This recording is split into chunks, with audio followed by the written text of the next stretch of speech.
What's up, guys? It's THP of the law group of THP, and this is Parole Attorney TV. Today, I want to talk to y'all about the last step in the juvenile process in the state of Texas, where either that juvenile, that kid, that teenager is either going to be sent to adult prison or is going to be released to adult parole.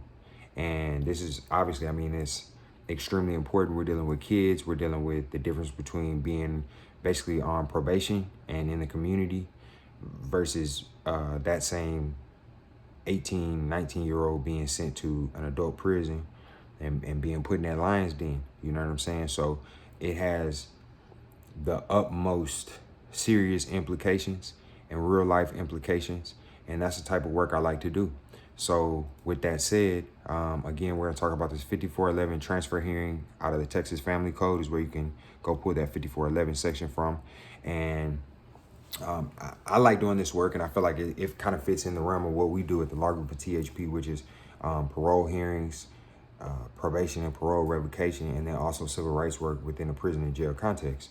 And with this hearing, essentially it's akin to a parole hearing, except for you're not in front of a parole board, you're in front of the sentencing judge, the sentencing court, who's already handled this same juvenile's case from its inception all the way up into them receiving a sentence and being put in the juvenile system.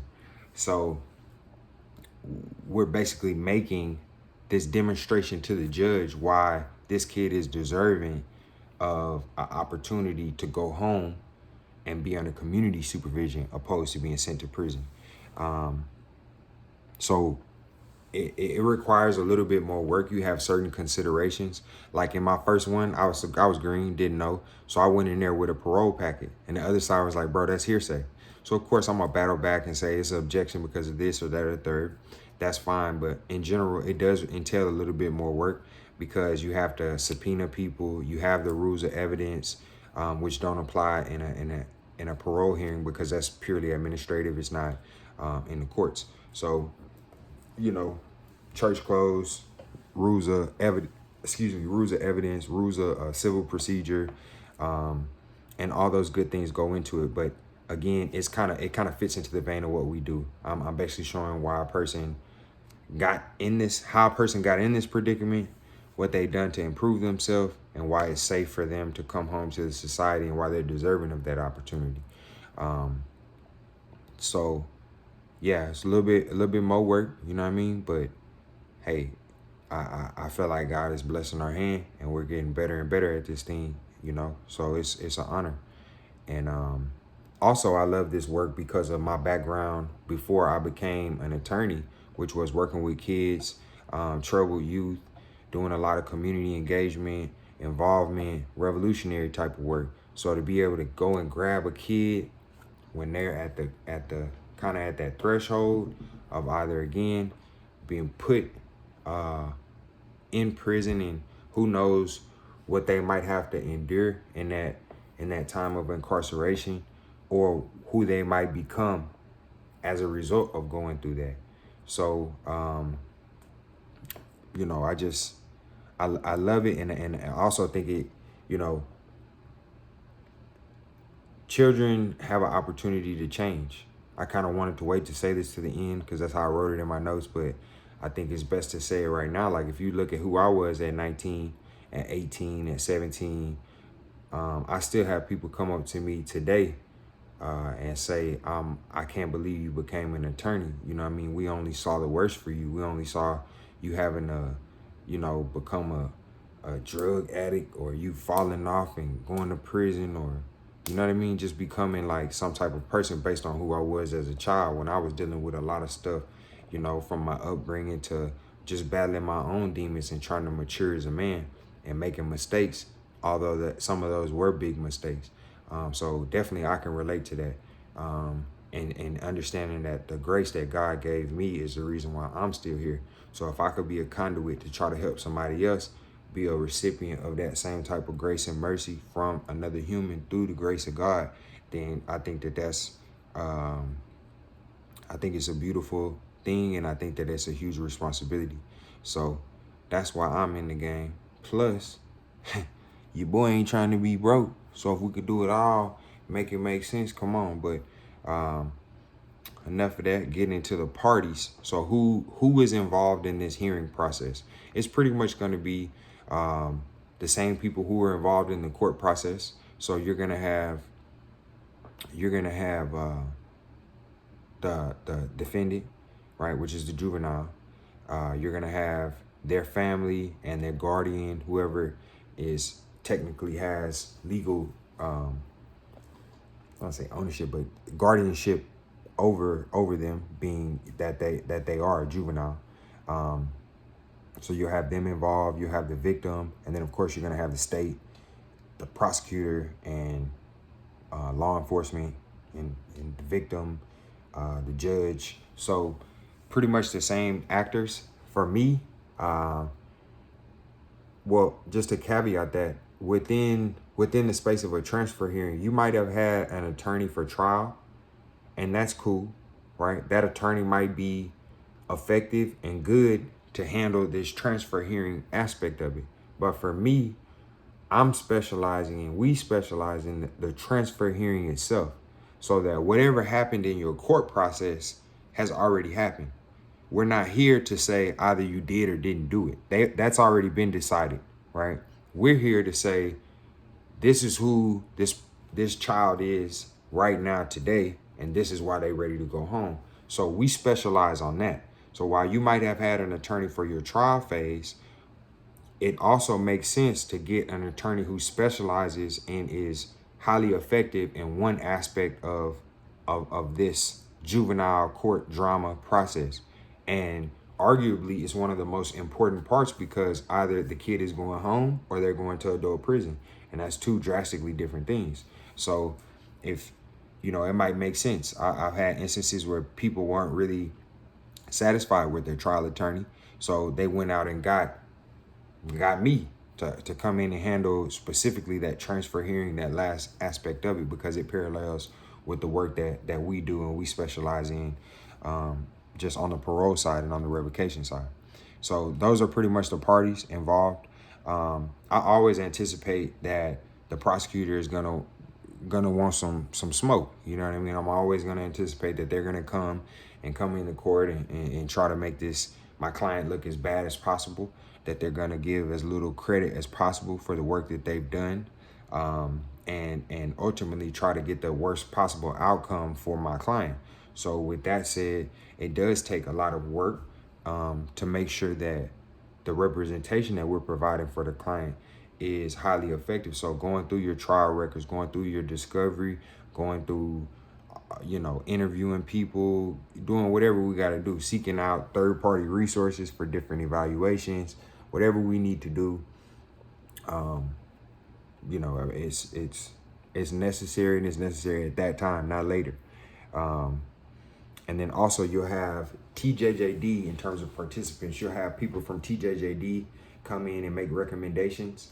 So whether that be basically the equivalent to the warden at whatever facility that kid was at, the individuals who work most closely with them, social workers, caseworkers, psychologists, people conducting different assessments on the kids, they'll come in and their recommendation will be given to basically a representative from TJJD, who goes around to the court hearings and basically relays that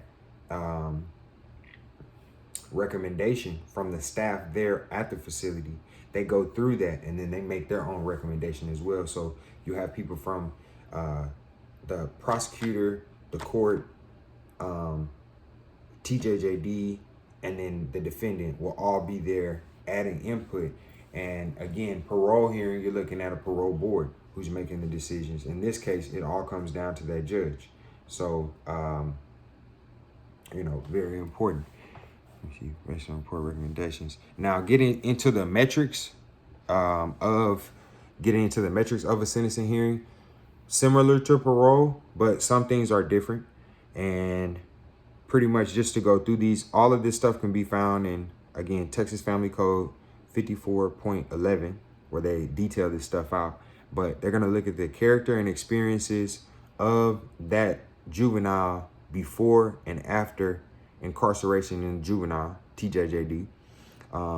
So you know, who are you? I have to know who you are. I have to know your family history. I have to know your traumas. I have to know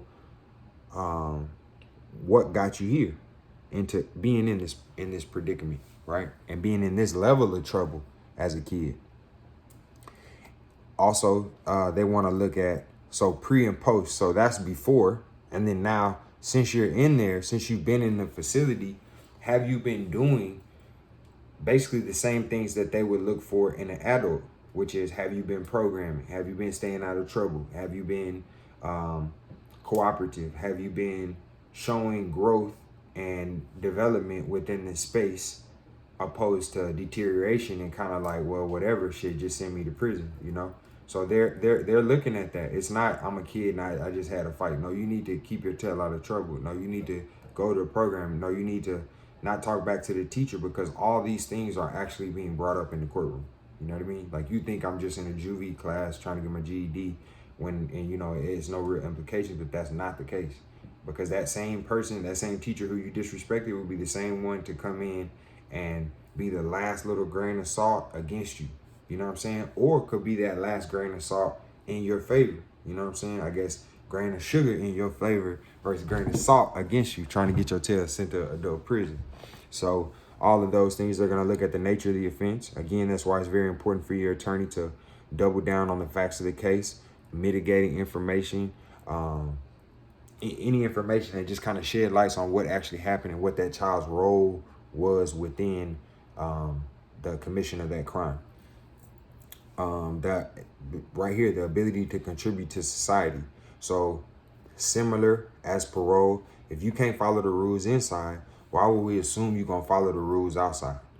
Exactly. Okay. So ability to contribute to society. Also, I think this factors into a lot of the same things that we see within adult parole, which is, do you have a home plan or multiple home plans? Do you have job plans? Do you have therapeutic resources and plans and things put in place for you to be able to contribute to society? If you don't have food, clothing, shelter, and the help that you need from a physical or psychological standpoint, your chances of being able to contribute to society are really going to be low, especially with the fact that you still releasing a person who's only 19 years old. So just think back, if you're above 19, a solid amount above 19, think back at how young and dumb you were at 19. You know what I'm saying? Very big difference. So, okay, now Tjjd Recommendations. That's the next factor. So again, these same people that you work with, the counselors, psychologists, these people are gonna, it's part of their job is to make a recommendation for you. And if you've been showing your tail, what you think they gonna do? They gonna go against you, okay? Now, as an attorney, we put them on the stand and we cross-examine them. That's kind of getting into the difference. And what makes this process a little bit different is again, in a parole hearing, you could just bring in a letter and there's no hearsay about that. That's admissible. As long as it's verified and you're not forging anything, that's fine. But in this process, if that person makes a recommendation, I subpoena them and put them in that box and I ask them questions, you know, and we get down to the nitty gritty of, you don't even know this kid and you making a recommendation to send him to prison. That's a big difference than somebody just putting in a dry letter. You know what I'm saying? So you got those recommendations, whether they be favorable, not favorable, personal, impersonal, whatever the judge is considering. Local county juvenile probation department. So say a kid has already been released. Say they were in juvenile, they did 2 years in juvenile, and then they paroled under the juvenile system, right? Those people who would be handling that from the age of 17 up until 19, you know, who was supervising in the community, no, he's fine. Let's go ahead and just release him to adult parole. But we're good with him here. You know, we haven't had any problems. But if a kid's just been locked up and they haven't had a chance to actually kind of make parole under the juvenile system first, then obviously this is irrelevant. Also, if they've been on probation or parole in the past, before this conviction charge fiasco, right? That's also very relevant. The prosecuting attorney, again, they're gonna come in there bussing. Interest of the team, best interest of the team. It's very important again for your attorney to know you and trying to represent you, because I can't speak to your best interest if I don't know who you are and what your challenges are and the challenges that await you in the world, you know. So a big factor there. And then any other factor. So that's where an element of creativity comes in. This is where the extra effort comes in from an attorney and the staff standpoint to make sure that, you know, we putting everything plus the kitchen sink into this hearing. You know, it's not just an arraignment, you know, where you're just showing up saying, hey, I'm here, you know. Now, this is like a big factor. So again, we're looking to potentially risk assessments. We're looking to different evaluations. We're looking to the resources and the family support that you have. We're looking to other mitigating factors and positive attributes about this kid as well, and their prospects for success in the future. And then also looking into I like to get into different, I like to look at it from other ways too. You know, I mentioned it earlier, but our brains grow a lot. They change, they develop a lot. And I like to bring that into the fold in discussion. I used to be a teacher. I taught for 5 years. I taught all over the Americas, Central America, Texas, Virginia, New York, all over. So I fully understand the ability of a child to change, of an adult period, a person period, but specifically of a child. And I also study psychology, I have a background in psychology. So to be able to go in and break down how did this kid reach this point and paint that picture to that judge, and then show how we're going to incubate this kid with resources and bring them home. And also while keeping the community safe and not endangering maybe some of the same victims of their behavior in the past or their own family and just the public at large. So, hey man, I won't hold you up too much longer. I know we're at 17:30, but my name is Terry Henderson Peaton. I'm at my grandparents' house. That's why I got my shirt on inside out. It's Saturday, but I'm working. You feel me? So if you're in Texas and you got a kid that's in trouble with the law and they're in the juvenile system and they're approaching this thing called a transfer hearing and they got to go back to court, do not hesitate. Hit us up. If you know they're in TJJD right now and, you know, 18, 19 birthdays around the corner, hit us up and let's put that time in, preparation in, handle all the financials, and, you know, give your child the best opportunity possible at avoiding prison. You know, it is what it is. Again, my name is Terry Henderson Peaton, the law group of CHP. This is Parole Attorney TV. All the contact information is below. 334-544-9471. That's the office number. And also, I'm going to put that link to the Texas Family Code 54.11 so that you can see the statute for yourself. Knowledge is power. So, you feel me? God bless y'all. Peace.